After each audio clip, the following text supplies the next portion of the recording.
Un nouvel incontournable dans la collection Urban, cette grande collection qui nous propose des pépites chez Urban Comics.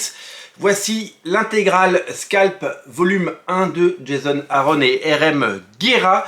Et oui, cette fantastique collection qui soit réédite les classiques de chez Vertigo ou alors les grands titres Urban Indies, ceux qui méritent d'avoir ce bel écrin, ces grandes pages et ces rééditions de qualité. Et je dois vous avouer que ça m'a permis de redécouvrir certaines séries comme Descender et Ascender par exemple, et ça fait partie aujourd'hui de mon panthéon des bandes dessinées et des comics que j'adore. Je dois vous avouer également que je prends un vrai plaisir, et ce malgré le prix, parce que ça coûte quand même 45 € à collectionner ces éditions. Je dois avoir quasiment l'intégralité de la production de ces bouquins et je pense que c'est un quasi sans faute, même s'il y en a 2-3 qui m'ont beaucoup moins plu.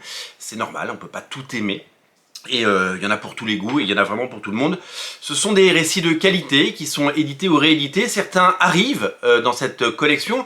Je pense à Layla Starr, je pense au dernier festin de Rubin, et évidemment Nice House on the Lake, le porte-étendard, l'énorme succès d'Urban depuis plus d'1 an maintenant, depuis quasiment 1 an. Ouais, c'est ça, ça fait à peu près 1 an que c'est sorti, et c'est un énorme phénomène. Non, ça fait 2 ans que c'est sorti. Enfin bon, en tout cas ça a cartonné, c'est vraiment un succès phénoménal. Ça permet à des livres d'avoir une seconde vie, ça permet évidemment, on l'a déjà dit, de sortir du rayon comics, et ça permet à une nouvelle clientèle, à des lecteurs qui poussent la porte d'une librairie, qui achètent des BD sans discrimination d'origine de pays, d'être tentés par ces bandes dessinées qu'ils n'auraient pas vues si elles avaient été rangées au fond dans le rayon comics, puisque souvent ces bouquins, pas tous, sont rangés sur les tables de mise en avant des librairies, sont mis en avant dans les magasins culturels et font partie de certaines sélections de titres qui sont mis en avant pour les fêtes ou ailleurs. Donc c'est des bouquins qui vraiment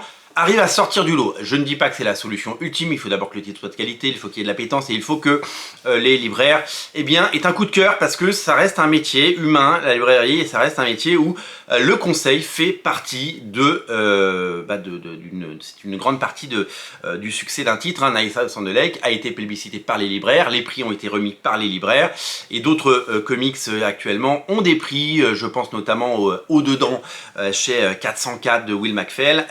Il a eu un premier prix, il pourrait en avoir d'autres parce qu'il est en lice pour d'autres prix, et le fait qu'il soit mis en avant, le fait qu'il soit conseillé par les libraires, le fait qu'il reçoive des prix, qu'il y ait un peu de presse, parce que la presse en parle quand même un petit peu, et quand certains prix, type le prix Fnac France Inter, se mettent en action, ça veut dire un papier sur France Inter, c'est quand même la première radio de France, et ça fait également beaucoup de bien, puisque d'un coup il est mis en avant dans les entrées de magasins, dans la sélection, dans toutes les Fnac. Alors je ne parle pas de celui-là, mais je parle de certains titres qui ont le droit à ces prix, et là ça fait tout de suite un effet, puisque forcément le bouquin il est vu. D'un coup c'est plus juste un bouquin au fond d'un rayon ou un bouquin à côté d'autres piles de magasins, c'est juste un bouquin parmi 20 bouquins mis en avant dans un magasin très fréquenté comme peut l'être la Fnac, et les Fnac il y en a beaucoup quand même en France, et du coup ça fait un véritable effet. Revenons à ce comics qui est déjà sorti, je crois 2 fois, je crois qu'il y a eu une première édition normale, puis après il y a eu des intégrales, si je me trompe pas, et là c'est vraiment les intégrales, donc c'est chez Urban, on l'a dit, le grand format Urban, regardez c'est plus grand que ma tête, et pourtant il y en a certains qui disent que j'ai une grosse tête. C'est Jason Aaron qui est aux manettes. Jason Aaron il est connu pour avoir fait des titres indés de qualité, et il est connu aussi pour le travail remarquable qu'il a pu faire chez Marvel, notamment sur Thor, bien sûr, le Thor de Jason Aaron, il est culte. Il a fait une série que j'adore, moi c'est Wolverine and the X-Men, ça c'est une série qui mériterait d'être éditée en omnibus, moi j'ai la chance d'avoir l'omnibus en version originale. Il a fait les Avengers récemment, c'était un peu moins bien. Il a fait Avengers vs X-Men, qui est un phénomène dans la collection Pocket, énorme succès pour Avengers vs X-Men. J'ai le chiffre, j'ai pas le droit de vous le donner, mais c'est plusieurs milliers d'exemplaires, et il y a un second tirage qui devrait arriver très bientôt, parce que ça cartonne. Il a fait ça, Thousand Bastard, qui est sorti dans la même collection. Il a fait du Star Wars, bien entendu, qui est le comics le plus vendu des années 2000, 1 million d'exemplaires vendus. Il a fait Conan également. Bref, il a touché à tout, et c'est un scénariste de talent. Au dessin, c'est RM Guerra, mais pas que. J'ai découvert en feuilletant les pages qu'il y avait d'autres dessinateurs que R.M. Guérin, notamment le regretté Jean-Paul Léon. Alors vous connaissez peut-être cette couverture de Scalp, c'était la couverture originelle et qui bien entendu avait permis à la série de devenir un succès.